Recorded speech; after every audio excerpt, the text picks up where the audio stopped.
За өнөөдөр нэг яргууны ямааны шүл ууж байна. За нэг 5 орчим гэдэс бас гарсан байгаа. Дандаа 90 ямааных шүү манайха. Энэ яг бидний зооглох гэж байгаа бол яг 90 ямааны сайхан том гэдэс байна. За мөн хоньны нэг 10 ширхэг гэдэс гарсан байгаа. За гэдэс сонирхож одоо сайхан шин шүл ууя 5 цул хүртья гэд байсан хүмүүс маань холбогдож сайхан шинээрээ гарсан 5 цул за гэдэс дотор авч зооглоорой.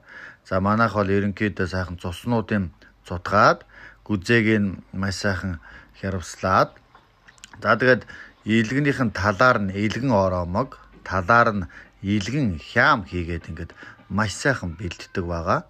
Тэгэхээр та бүхэн маань за сайхан шинэ шүл авъя гэдэс дотор авъя гэвэл өнөөдөр гарсан байгаа шүү. 현 샤브르 파와 마